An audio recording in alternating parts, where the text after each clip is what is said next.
Il est celui que le riche Zachée cherchait lorsqu'il est monté sur l'arbre de l'inquiétude. On ne peut parler de l'évangile si on a été appelé. Alors, ne regarde pas ton statut actuel en donnant raison au diable pour ne pas partager l'évangile de Jésus qui pourrait être sur le chemin de sauver des vies.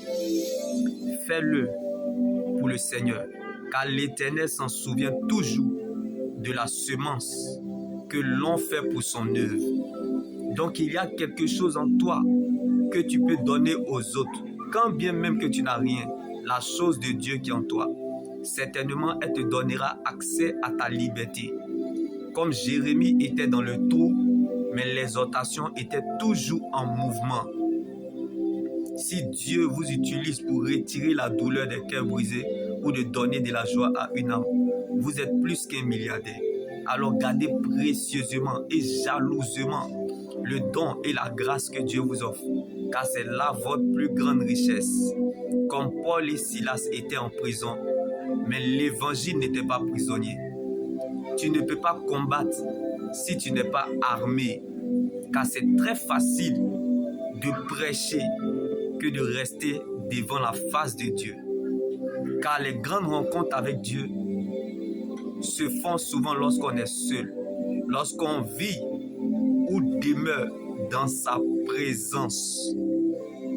Car la recherche de l'approbation des hommes peut vous détourner de la voie de Dieu.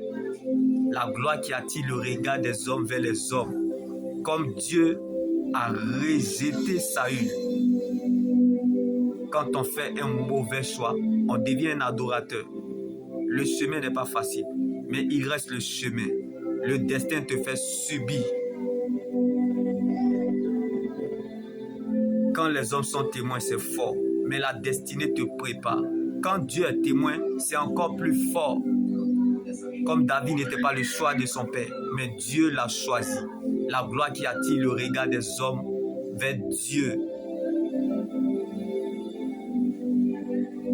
Alors attache-toi à ce que tu crois. Vaut mieux être païen que de perdre sa passion pour Dieu. Alors, ne laisse personne te priver de ton éternité. Que tu meurs riche ou pauvre, cadavre c'est cadavre. Alors, il ne faut pas abandonner la promesse, mais il faut accepter le processus en te laissant conduire par celui qui a décidé de diriger ton existence. Est en train de te faire passer sur un chemin d'où tu ne verras pas seulement le bout du tunnel, mais tu sortiras vainqueur du tunnel de la transformation pour que le monde te déguste sans modération. Ce que Dieu veut faire avec toi est plus grand que ce que tu cherches, espères ou attends. Alors, ne te laisse pas impressionner par les hommes, par la réalité de ce que tu vis aujourd'hui. Car il y a des problèmes qui n'arrivent pas aux morts, mais aux vivants. Alors laisse-toi influencer par Dieu en marchant par révélation. Car nous ne sommes pas de ceux qui se retirent pour se perdre, mais ceux qui gardent la foi pour sauver leur âme.